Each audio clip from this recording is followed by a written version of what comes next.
పరిశుద్ధ గ్రంథము నుండి పేతురు రాసిన మొదటి పత్రిక 3వ అధ్యాయము 10వ వచనం. జీవమును ప్రేమించి మంచి దినములు చూడగోరువారు చెడ్డ వాటిని పలకకుండా తన నాలుకను కపటపు మాటలు చెప్పకుండా తన పెదవులను కాచుకునవలెను. పిల్లరా, ఈ వచనంలో మనకి రెండు విధాలైనటువంటి విషయాలు కనపడుతున్నాయి. మొదటిది, ప్రేమించబడాలి, మనం ప్రేమించే వారంగా ఉండాలి. రెండోది, మంచి దినాలు చూడాలి అంటే మరి ఏమి చేయకూడదో చెబుతూ ఉన్నాడు. మంచి దినాలు మనం జీవితంలో మంచిగా ఉండాలి, మంచి దినాలు చూడాలి అంటే ఎలా ఉండాలో యేసయ్య సెలవిస్తూ ఉన్నాడు. దేవుని వాక్యం మాట్లాడుతుంది అన్నమాట. జీవమును ప్రేమించి మంచి దినములు చూడగోరువాడు అంటే జీవం అంటే ఏంటి? ప్రభు అయిన యేసయ్య, నేనే మార్గము, నేనే సత్యము, నేనే జీవమునై ఉన్నాను అన్నాడు. కనుక ఏం చేయాలి అంటే ఆయన నామమును ప్రేమించే వారంగా ఉండాలి, ఆయనను ప్రేమించే వారంగా ఉండాలి. అంటే ఆయన జీవాన్ని ప్రేమించటం అంటే జీవం కాకుండా జీవం ఉంది అంటే మనం చూస్తామన్నమాట. ఏంటది? జీవము కానిది ఏంటిది అంటే మరణం అన్నమాట. మరణం ఉంది. నువ్వు జీవాన్ని ప్రేమిస్తావా, మరణాన్ని ప్రేమిస్తావా? చూడండి, చాలా మంది కూడా ఏం చేస్తున్నారు అంటే మరణాన్ని ప్రేమిస్తూ ఉన్నారు. రెండవ మరణం అది నిత్య నరకాగ్ని గుండం. యుగాయుగాలు అగ్ని ఆరదు, పురుగు చావదు అన్నమాట. ఏం చేస్తున్నారు అంటే ఈ రెండవ మరణాన్ని ప్రేమిస్తున్నారు. దేవుణ్ణి ప్రేమించుటలా, దేవునికి ఇష్టలుగా ఉండటలా ఆలోచన చేయండి. మనం గమనించినట్లయితే మనం ఎవరంగా ఉండాలి అంటే జీవాన్ని ప్రేమించే వారంగా ఉండాలి.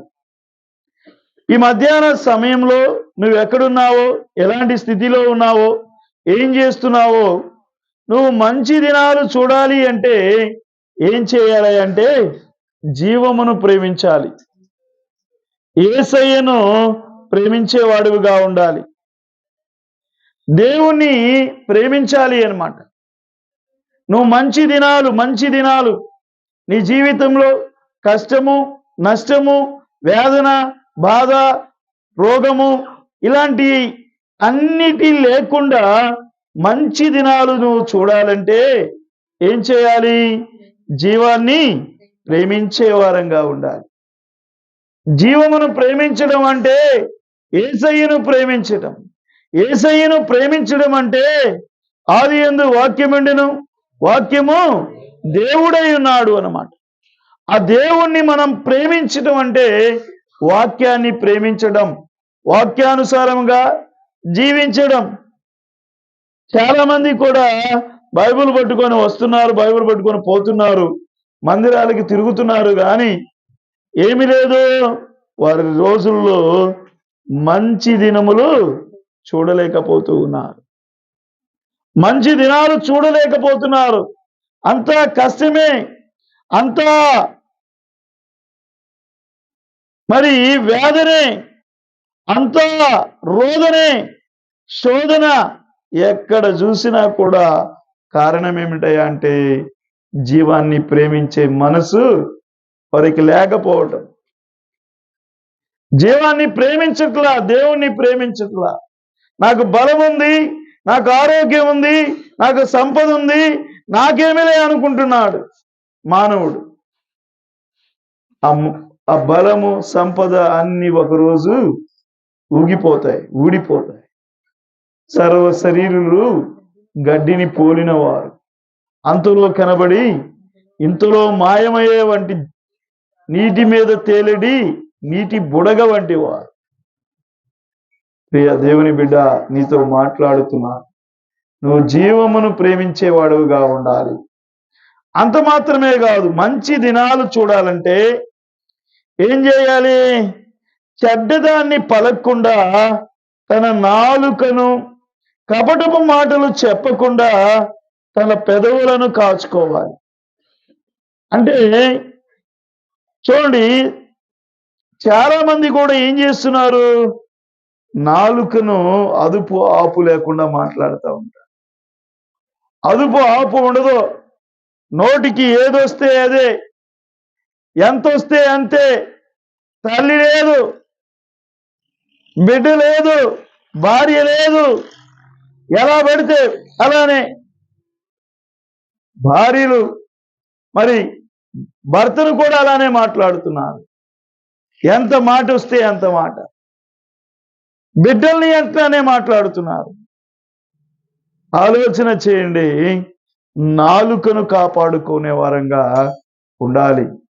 అప్పుడే మన జీవితంలో ఏం చూస్తాం? మంచి దినాలు చూస్తాం. నాలుక, నీ నాలుక నువ్వు చెప్పినట్టు వినదా?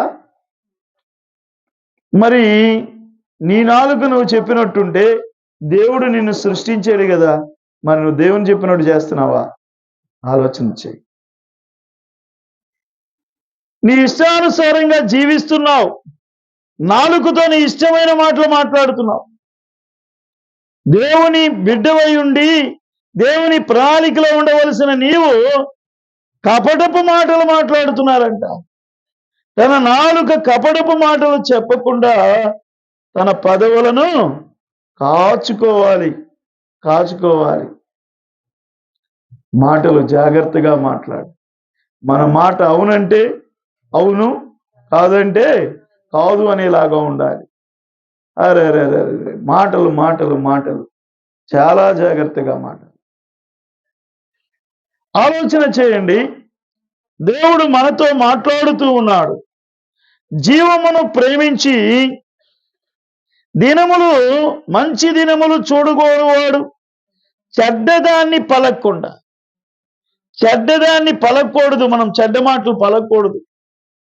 ఏ మాటలు? చెడ్డ మాటలు పలకూడదు అన్నమాట. చెడ్డ మాటలు పలికే వారంగా మనం ఉండకూడదు. ఎట్లా పడితే అట్లా మాట్లాడకూడదు అన్నమాట. మన నాలుకని మనం ఏం చేసుకోవాలి? కాచుకోవాలన్నమాట.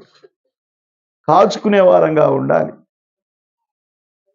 చూడండి, దేవుని వాక్యం మాట్లాడుతుంది, నాలుకని కాచుకోవాలి. ఎందుకు కాచుకోవాలంటే మన నోటి నుండి చెడ్డ మాటలు రాకుండా, మన నోటి నుండి కపటపు మాటలు రాకుండా ఏం చేయాలి? కాచుకోవాలన్నమాట. దేవునికి స్తోత్రం చెప్పండి.